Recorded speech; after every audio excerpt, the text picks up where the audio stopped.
Existe un selecto grupo de personas que ha sobrevivido a la caída desde un avión a kilómetros de altura sin paracaídas, como si tuvieran superpoderes o las vidas de un gato. Sus historias son tan impactantes como diversas, probando que hay varias maneras de sobrevivir a caer de un avión sin paracaídas y vivir para contarlo. Te cuento sus sorprendentes historias y el secreto de cómo lograron sobrevivir después de la pausa.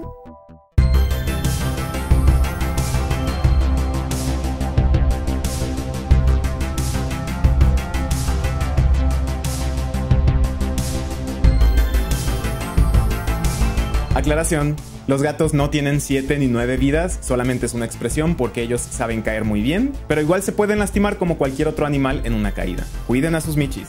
Dicen que lo malo no es la caída, sino la frenada repentina que viene después. Esto es cierto para casi toda la gente, excepto las personas que estoy a punto de mostrar. En este video les mostraré los casos más impactantes de personas que han sobrevivido a caídas de un avión sin paracaídas, y no estoy hablando de caídas de pocos metros sobre el suelo. Todos los casos que veremos rebasaron los 3 kilómetros de altura en el momento en el que abandonaron el avión, y las circunstancias que los pusieron en esa situación tan espantosa son demasiado diversas. 1000 maneras de caer de un avión en pleno vuelo y vivir para contarlo. Podría ser un buen título. Advertencia, no veas este video si estás en el aeropuerto esperando abordar. El primer caso tuvo el récord Guinness de altura al caer de un avión sin paracaídas con 10.160 metros. Se trata de la sobrecargo serbia Vesna Vulovic. A sus 22 años, Vesna trabajaba de sobrecargo para HAT, la aerolínea más importante de Yugoslavia. Su razón para buscar ese trabajo principalmente era poder volar frecuentemente a Londres y con un poco de suerte algún día encontrarse a alguno de los miembros de su banda favorita, The Beatles. El 26 de enero de 1972, debido a una confusión con otra sobrecargo que se llamaba igual que ella, Vesna fue requerida para un vuelo de Estocolmo, Suecia, a Belgrado, Yugoslavia. Vesna se dio cuenta del error, pero aceptó el vuelo de todas maneras porque haría una escala en Copenhague. Vesna tenía muchas ganas de conocer esta ciudad en Dinamarca. Spoiler, no debió aceptar ese vuelo. Cuando aterrizaron en Copenhague pasó algo raro. Tenían todo un día libre y Vesna quería visitar lugares turísticos, pero sus compañeros de tripulación querían comprar recuerdos para sus familias, excepto el capitán, que no salió de su cuarto de hotel durante 24 horas. Yo veo al capitán hacer eso y les digo a mis compañeros, ¿saben qué? Con la pena yo me regreso en Uber, ahí se ven.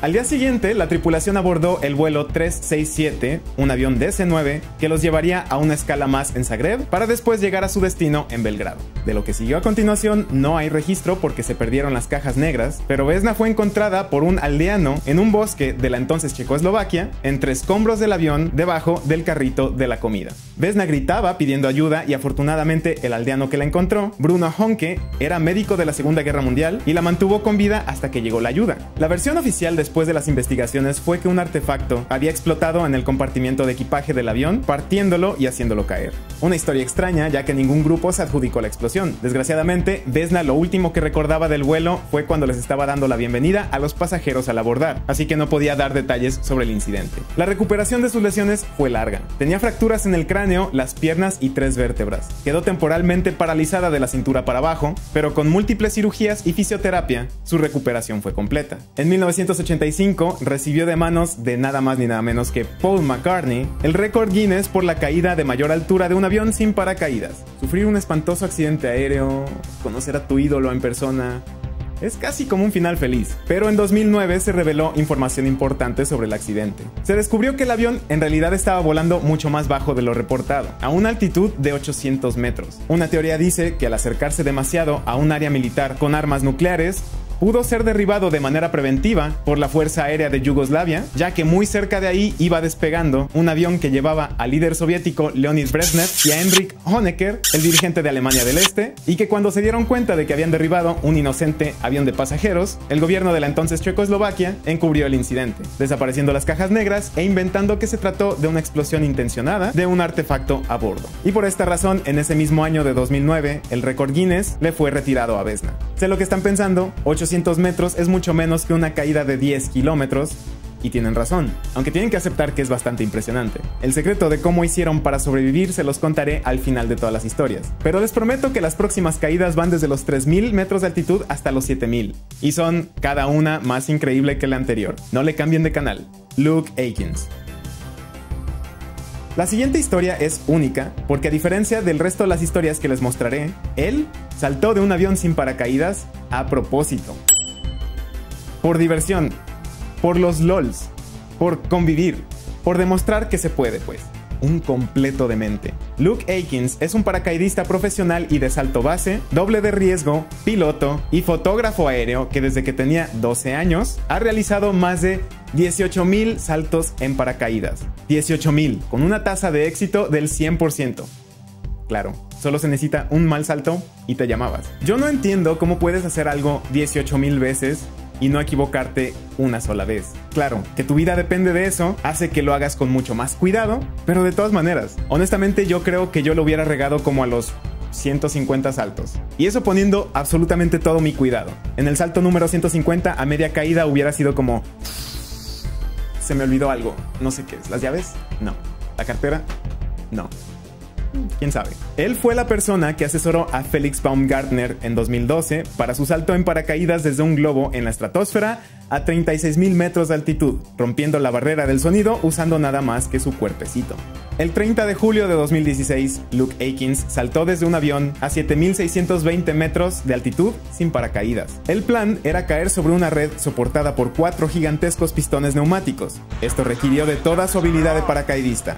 Navegando con su cuerpo en el aire, tuvo que irse acercando al blanco que desde esa altitud se veía aterradoramente diminuto, en medio del desierto de Simi Valley, California, mientras una tribuna de espectadores presenciaban el evento. ¿Ustedes irían a ver una acrobacia así? O sea, es que solo hay dos opciones. O sales eufórico porque presenciaste una hazaña increíble, o severamente traumatizado. Literalmente no hay más opciones. Afortunadamente, Luke dio en el blanco justo después de darse la vuelta para no romperse la espalda al doblarse en la red. Todo fue risas y diversión. Recientemente, en 2022, hizo otra maniobra loca con su primo, Andy Farrington, donde intentaron intercambiar aviones en pleno vuelo. O sea, cada uno iba piloteando un avión y de manera sincronizada salen del avión para meterse en el avión del otro y aterrizarlo. Claro que todo esto con paracaídas porque tampoco son idiotas, y no lo lograron. Uno de los aviones perdió el control antes de que pudieran abordarlo y se terminó estrellando. Los dos pilotos y el otro avión resultaron ilesos, pero debido a que Aikins no obtuvo el permiso adecuado para hacer la acrobacia, su licencia de piloto fue revocada.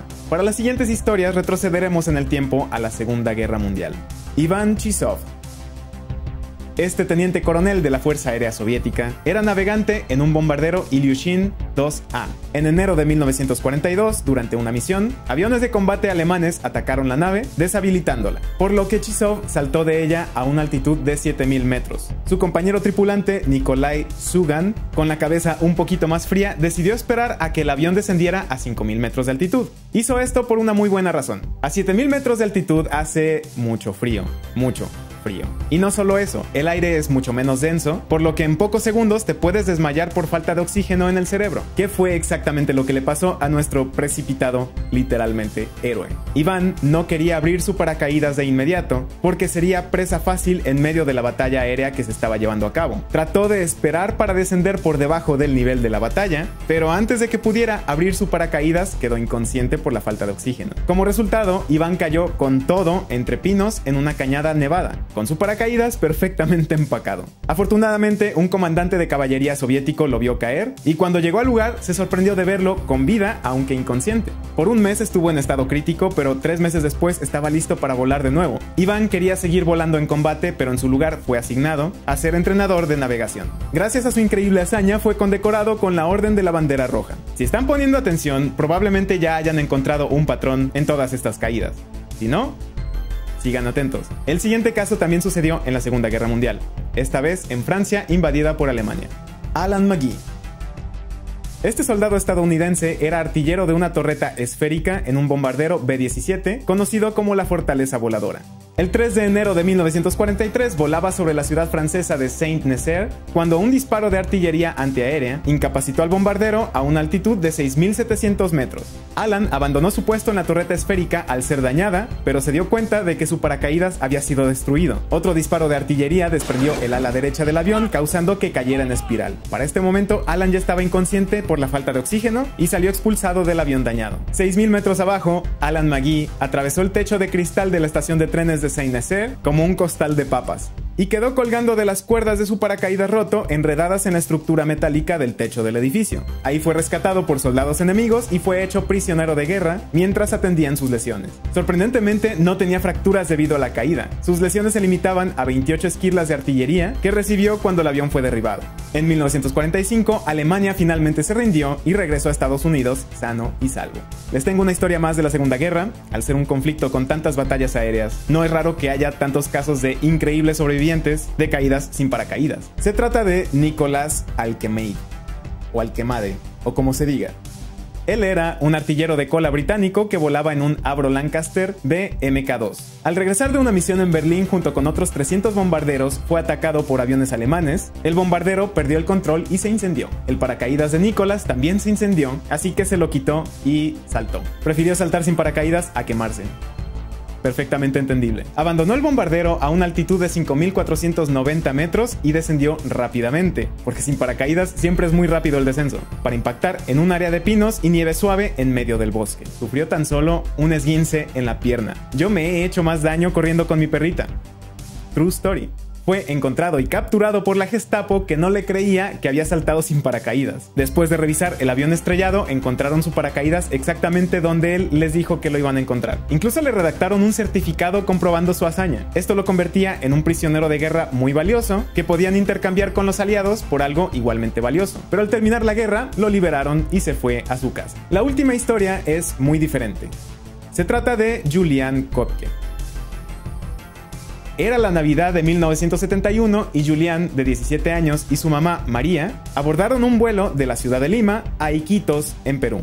Su padre quería que ellas viajaran la mañana siguiente porque no confiaba en el avión usado para ese vuelo. El Lockheed L-188 tenía mala reputación de descomposturas. El vuelo 508 de la aerolínea peruana Lanza despegó de Lima para encontrarse casi de inmediato con una violenta tormenta eléctrica. Al enfrentar los fuertes vientos y turbulencias, el avión prácticamente comenzó a desbaratarse a una altitud de 3.000 metros sobre la Amazonía peruana. Lo último que Julian recuerda del accidente es ir cayendo fuera del avión, aún sujeta a su asiento por el cinturón de seguridad, mientras veía la selva debajo y pensaba que los árboles a esa altura parecían brócoli. Después perdió la conciencia. Despertó en el suelo de la jungla con la clavícula rota y cortes en sus hombros y pantorrillas. Se sentía confundida, por lo que asumió que también se había golpeado la cabeza y permaneció dormida en su asiento el resto del día y la noche hasta la mañana siguiente. Cuando despertó, gritó buscando ayuda y a su mamá, sin éxito, y se dio cuenta de que tenía que regresar sola a la civilización. Afortunadamente, si había una persona en ese vuelo, aparte de su mamá, que podía sobrevivir en la selva amazónica, era Julian. Sus padres, zoólogos, dirigían una estación de investigación biológica en la selva y le habían enseñado todo lo que necesitaba saber para sobrevivir en ella. Desde pequeña, sus padres la llevaban a la estación biológica llamada Panguana, que toma su nombre de esta curiosita ave nativa, y su madre, experta en aves, le enseñó a identificar los llamados de las ranas y los pájaros de la región. Julian, mientras caminaba para encontrar un arroyo, escuchó las ranas y las aves y supo que no se encontraba tan lejos de la estación biológica de sus padres. Encontró un arroyo y lo siguió, sabiendo que ese arroyo la llevaría a uno más grande y ese a otro más grande, hasta que en algún momento encontraría gente o alguna aldea. No fue fácil. Después de 10 días, sus heridas ya tenían larvas de mosca y Julian perdía las esperanzas. Pero por suerte encontró una palapa de pescadores. Adentro había gasolina con la que se limpió las heridas, como su padre le había enseñado, y se durmió esperando a que llegara alguien para ayudarla. A la mañana siguiente fue encontrada por los pescadores y ella les dijo que había sobrevivido al accidente aéreo. Recibió atención médica y se reunió con su padre. Julian creció para convertirse en bióloga y reconocida por su estudio de los murciélagos, y aún dirige la estación de investigación Panguana de sus padres.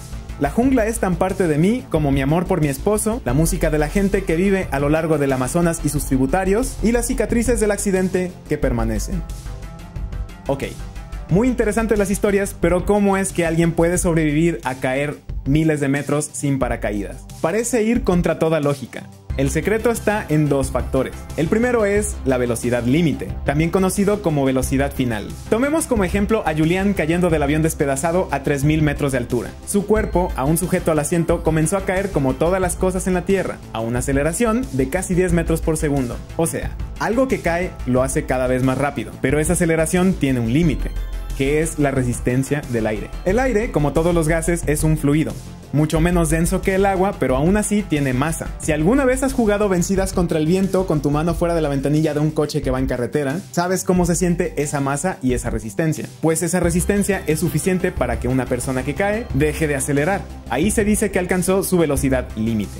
La postura del cuerpo también afecta la resistencia del aire y por lo tanto la velocidad límite. Un paracaidista en posición boca abajo tiene una velocidad límite de 200 km por hora, pero si se pone de cabeza reduce la resistencia al aire y puede alcanzar velocidades de 290 km por hora. Un profesional del salto de velocidad puede alcanzar los 480 km por hora, mucho más rápido que un Fórmula 1. Julian y las demás personas que mencioné en este video alcanzaron la velocidad límite en los primeros 450 metros de su caída. Esto quiere decir que no importa si caes de 450 metros o de 7000 metros, la velocidad con la que llegas al suelo es la misma. O sea, por encima de la altura de un rascacielos muy alto, la altura de la caída es completamente irrelevante. Pero aún así, 200 km por hora es una velocidad demasiado alta para salir con vida después del impacto. ¿Cómo es que estas personas lo lograron?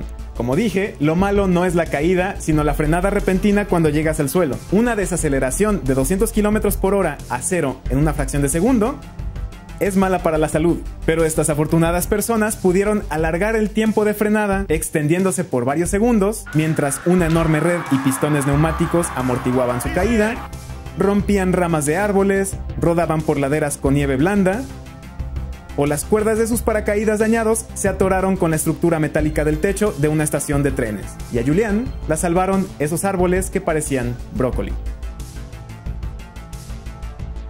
De cualquier manera, fueron increíblemente afortunados, así que no recomiendo que repitan estas hazañas en casa. Esto fue todo por hoy. Si aprendiste algo en este video que no sabías antes, suscríbete y activa las notificaciones para que no te pierdas el próximo video. Si crees que este contenido vale la pena, me puedes ayudar a seguir haciéndolo a través de Patreon. Con tu membresía de Tardígrado, verás tu nombre aparecer al final de mis videos, junto con las demás personas bonitas que ayudan a este canal. También les dejo mis redes sociales al final para que me sigan por todos lados. Nos vemos en el próximo. Cuídense mucho. Los quiero.